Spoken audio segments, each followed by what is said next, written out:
Chapter 17. A large display appeared on the far wall that had a bracket. The initial pairings were randomly generated. The first match featured the shorter of the Control Acolytes under Jason Torres against the Death Witch's Acolytes. There was a mixed reaction from the crowd as the official came out and blew his whistle. The green-cloaked acolyte rushed to one of the racks of weapons and grabbed several javelins. His strategy was obvious: keep the mind control acolyte occupied before he used his abilities. Unfortunately for the short death acolyte, he was not very good with javelins. Within a short time, the control acolyte had forced the death acolyte to slowly crawl toward the fence and flop over as though he were attempting to escape. The official blew the whistle, and Jason came down with a knife to sacrifice the acolyte. Miranda Drake did not appear to show any emotion at the result, in spite of the boos from the audience. The next match paired up Leslie Fisher's ninja-like asset and Row 82. Angelica laughed with pleasure as Row 82 walked down. The audience cheered as they saw Row 82 flex the metal plates behind his ears. Victor scratched his head nervously as he watched the augment walk to the edge of the fenced area. He seemed perfectly calm. Victor realized that if these demon worshippers admired the survival of the fittest philosophy, Angelica was probably very impressed by the augmentations of Row 82. Victor caught sight of Carson Price staring in his direction. He mouthed the words, "No interference," to remind Victor of the penalty for trying to help a fellow divine key-bearer. Victor frowned in frustration, hoping that Row 82's skills would save him against his opponent. The whistle of the official signaled the beginning of the round. The ninja scurried quickly toward a rack and scooped up several knives from the top shelf. Row 82 remained still and watched carefully. The ninja quickly moved toward a sandpit to take cover. The audience watched in anticipation as the ninja gathered several handfuls of sand and stored them in pockets in her wrappings. It was not difficult to guess her strategy.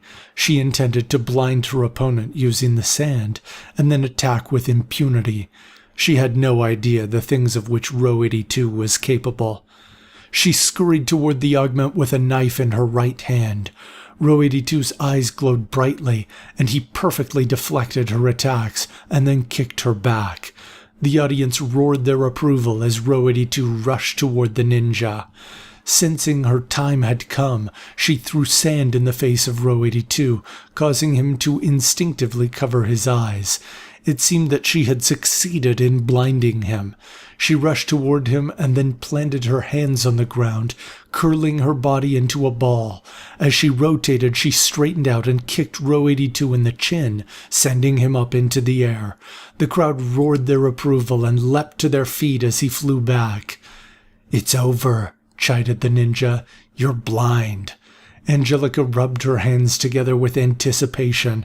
As though he were responding to his sponsor, he sat up and shrieked loudly.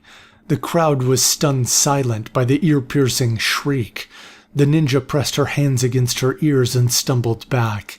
Angelica laughed as Row 82 leapt to his feet and rushed at the stunned ninja. By the time the crowd realized what was happening, the ninja had been separated from her knives and was being pummeled by the augment repeatedly. The crowd roared their approval as Row 82 spun and kicked the ninja in the face, knocking her out. The official blew the whistle, and Angelica rushed down to sacrifice Leslie Fisher's ninja. Even the Speed Demon Master clapped in admiration of Row 82's fighting skills. Victor breathed a sigh of relief as Row 82 returned to the stands. The next match featured the monstrous guard that had accompanied Victor against the taller Control Acolyte. There were boos from the audience as they saw the blue-cloaked asset slowly approach his side of the fence.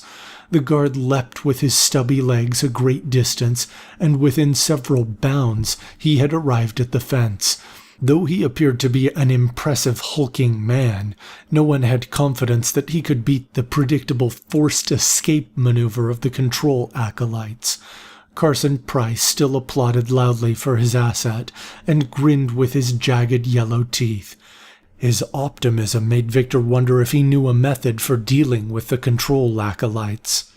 As the two opponents entered the fence, the audience got comfortable in their seats, believing the match would end quickly. The whistle sounded and the massive guard leapt toward the control demon worshipper. There were murmurs in the crowd as the control acolyte raised his hands to take possession of the guard. Suddenly he twisted his head in horror. "What is wrong with you?" screamed the control acolyte. The crowd got to the edge of their seats as the massive guard picked up the control acolyte and slammed him repeatedly against the ground. Within several moments, the official sounded the whistle. The guard continued beating the acolyte.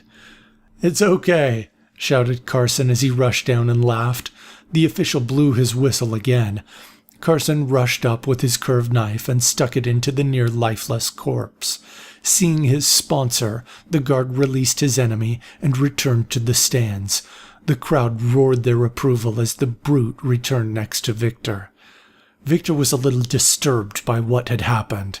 The guard was not mentally stable, and Carson was exploiting him. He decided that as unconventional as he might have been, he was still a demon worshipper. While he had acted relatively agreeable toward Victor, being friendly never made anyone moral. The next battle pitted Leslie Fisher's speed acolyte against the bald-headed female asset of the Death Witch. The crowd cheered as the two fighters entered the arena. The whistle sounded as the speed acolyte grabbed his key and rushed toward the bald woman. To everyone's surprise, she reached into her top and pulled out her own black key. The speed demon worshipper stuck a knife into her leg, but she grabbed his hand and bit into his arm as though she were a rabid animal. The audience gasped as the speed demon acolyte screamed in pain. Finally, he was able to break free. The bald woman pulled the blade out of her leg and squeezed her key. The injury seemed to heal. The speed demon acolyte retreated and cradled his injured arm. The bald woman smiled, revealing her opponent's blood on her teeth. She grabbed her key and pointed at the corpse of the ninja. The corpse stood up and hobbled toward the bald woman. The crowd cheered. Leslie scowled, but Miranda maintained her stoic composure. The speed demon grasped his key and rushed to a stack of weapons. He selected an axe and turned toward his opponent. She grinned sadistically as the black-cloaked acolyte rushed and chopped off a leg of her zombie. Gripping her key tightly, she pointed at the body of the fallen control demon, and it got up and began hobbling toward her. The speed demon acolyte rushed and cut off its head. As he turned back triumphantly, he was shocked to see that a missing head did not seem to hinder the second zombie. He also realized that the ninja had had its leg reattached. The other green-cloaked acolyte that had died in the first round jumped up and wrapped itself around the black-cloaked speed acolyte. He screamed as the corpse bit his neck, prompting a roar of approval from the crowd. Leslie again scowled at her asset. As he regained his composure, the speed demon sliced the green-cloaked zombie into bits with his axe and turned back to the bald woman in the center. He clenched his teeth and rushed toward her with incredible speed. The zombies next to her wrapped themselves around her as a sort of unliving armor before the axe sliced at her. The bald woman arranged for the arm of the control acolyte to reach out and hit the speed acolyte, stunning him briefly. The ninja corpse then leapt on him, and the bald woman grabbed her cape and wrapped it around the throat of the speed acolyte. The crowd roared with approval as the Death Witch's apprentice rendered the speed acolyte unconscious. Miranda Drake came down and finished the sacrifice after the whistle blew, and the disturbing bald woman walked back to the stand. Angelica seemed particularly impressed with her skills and cheered enthusiastically. Victor looked at the board and saw the matchup between Angelica Sterling and Carson Price was next. Even though Angelica had 2 fire acolytes that had not yet fought, this was the final preliminary round. He was grateful that he would not have to face Row 82, but he realized that it could easily happen in one of the subsequent rounds. For now, though, he would feel no conflict in taking down a fire demon worshipper, having seen their savagery in the ice fortress when he had helped to rescue Sig. He knew that he was doing the world a favor by reducing their numbers. "Our next match will pit Carson Price against Angelica Sterling," shouted the announcer. The crowd roared in approval. Carson waved at the audience as Victor walked from his seat to the fenced area in the center. He looked to see racks of knives, staves, axes, and javelins in various locations. He also noticed a bow and several chains, which he had not anticipated.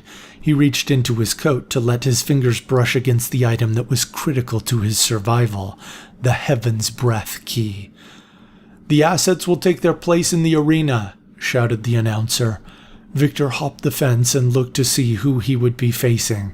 The girl in the oversized red cloak hopped the fence on the other side. Victor frowned and began thinking about how to deal with someone that could shoot fire. "Victor!" shouted his opponent. He froze in disbelief as the sound of her voice reached his ears. "No," whispered Victor. She pulled her hood back to reveal long blonde hair. Victor's ears had not deceived him. The opponent that he was being forced to fight was Jennifer Cedar.